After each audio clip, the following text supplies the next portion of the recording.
You are on a motorcycle right now.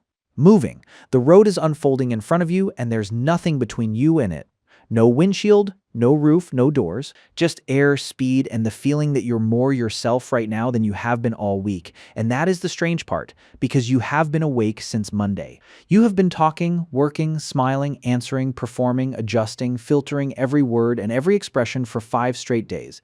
And none of that felt like you. But this, right now, 60 miles an hour on a Tuesday evening with no destination.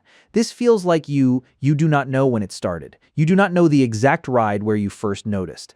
But at some point you realize that the person on this motorcycle is not the same person who sits at that desk, not the same person who shows up at those dinners, not the same person who answers those phone calls. And the difference is not small. Right now, your hands are on the grips and they are relaxed. At work, those same hands type careful emails with careful words designed to say the right thing without saying what you actually think. Right now, your face is behind a visor and it is doing whatever it wants. Frowning, smiling, grimacing into a headwind, none of it arranged for anyone. At work, that same face holds a neutral professional expression for 8 hours straight, smiling on command, nodding at things it does not agree with, performing reactions that match what the room expects instead of what you actually feel. You shift into third gear and lean into a left-hander. Your body moves without permission. It does not check with anyone. It does not run the decision through a committee.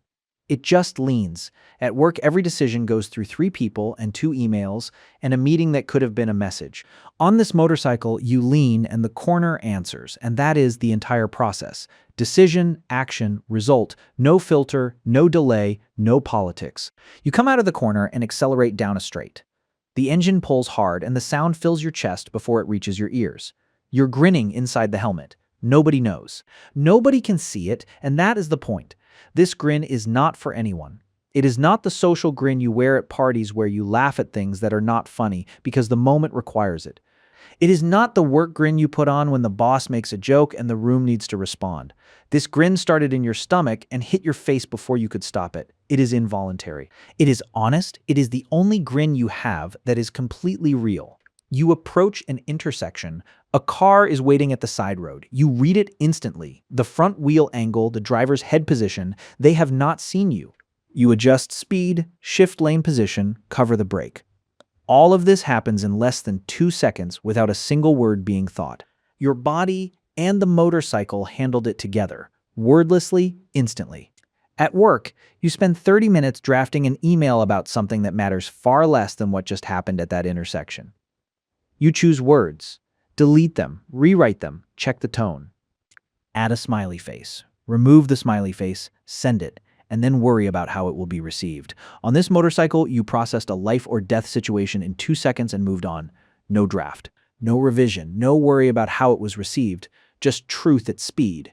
You ride past a park and the smell of cut grass reaches you through the vents in your helmet.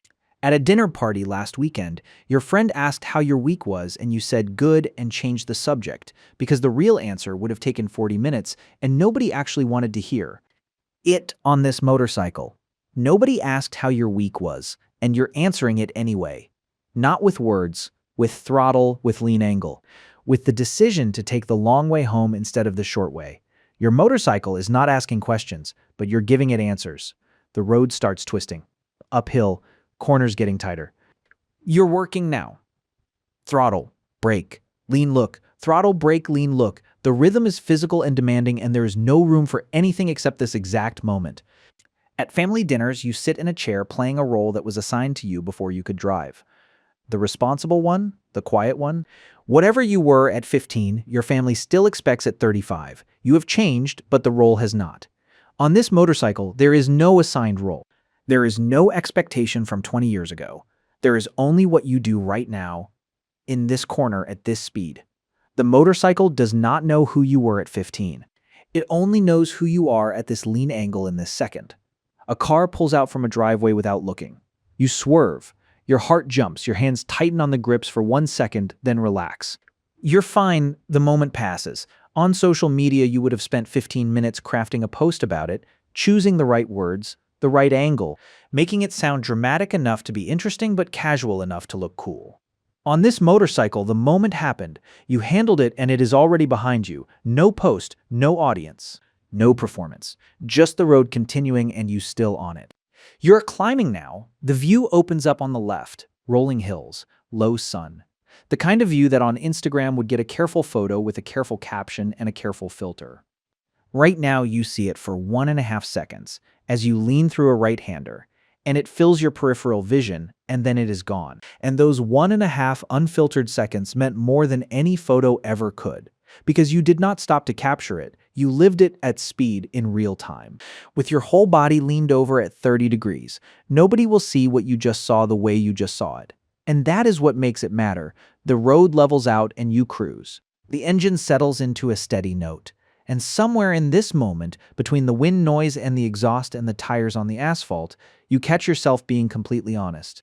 Not the honesty you perform at work where you say, I appreciate the feedback when you do not. Not the honesty you perform with your partner where you say it does not bother me when it does. Real honesty. The kind where you admit something to yourself that you have been avoiding. Maybe it is a decision you need to make. Maybe it is something you need to say to someone. Maybe it is just the admission that you are not happy with something and you have been pretending you are. The motorcycle did not ask you to be honest. The road did not demand a confession.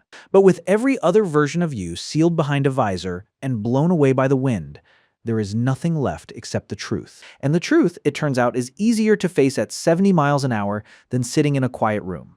You take a corner faster than you should. The rear tire slides for a fraction of a second. Your body corrects without thinking. And in that fraction of a second, you were more alive than you have been in the last 5 days combined. Not alive in a dramatic, adrenaline junkie way. Alive in the sense that every nerve was engaged. Every sense was active. Every part of you was present. At work, you can spend an entire afternoon on autopilot going through motions without being there.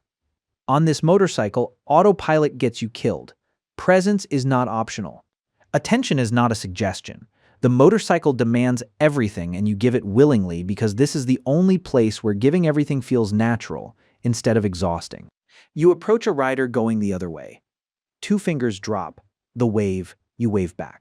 2 strangers who have never met and will never meet acknowledging something that cannot be explained to anyone who does not ride. That wave contains more genuine connection than most of the small talk you made this week, because that wave is not performed, it is not strategic, it is not designed to make someone like you. It is just 2 people who understand the same thing, saying so without words. The sun is getting lower. You know you should turn back. You do not turn back. Instead, you take the next turn and the one after that and the one after that. Because right now, you are the only version of yourself that does not have to be anywhere, do anything, or be anyone. And you're not ready to give that up yet. You think about pulling over. You do not, because you know what happens when you stop. It starts immediately. The phone comes out. Notifications pile up, a text from work, a message from a friend, something from family. Each one pulling you toward a different version of yourself. Each one requiring a different mask, and you're not ready to put them back on. So you ride another 15 minutes, another corner, another straight where the engine holds a note and the road holds you and nothing else exists. But eventually you slow down. You turn toward home. The roads get familiar, the speed drops, and you feel it starting. The version of you that was on this motorcycle begins to fade, not suddenly, gradually, like a signal losing strength. By the time you pull into the driveway, it is already dimming. You park, you turn off the engine, the ticking starts, the engine cooling, you take off the helmet, and the air hits your face and the world comes back. All of it, the noise, the obligations, the expectations, the versions. You sit on the motorcycle for a moment, not because you need to rest, because you're not ready to be the other versions yet. You're holding on to the last seconds of being the person who does not perform, the person who does not filter, the person who makes decisions in 2 seconds and grins without permission and leans into corners without committees. You walk inside. Your partner asks how the ride was. You say good, 1 word. Because the real answer is impossible to say out loud. The real answer is that for the last 90 minutes, you were the most honest version of yourself that exists, and now you're putting the masks back on, and each one weighs a little more than it did before you left. But something stays, a residue, a warmth that the masks cannot fully cover. You are slightly more patient tonight, slightly more present, slightly more honest, slightly less willing to perform. The motorcycle version does not disappear entirely when you walk through the door. It goes quiet, like a voice in another room, faint but there. And if you listen carefully, you can still hear it. It whispers, "Come back tomorrow," and you will. Because the motorcycle is the only place where you do not have to be a version of yourself. It does not know your work version. It has never met your social version. It does not care about your online version. It does not expect your family version. It takes exactly who you are and responds to exactly what you give it. Every other place in your life asks you to adjust. The motorcycle asks you to be real. And that is why it feels like home, even though it is the most dangerous place you go, because home is not about safety. Home is about honesty, and the motorcycle is the most honest place in your life. You do not ride to escape who you are, you ride to remember.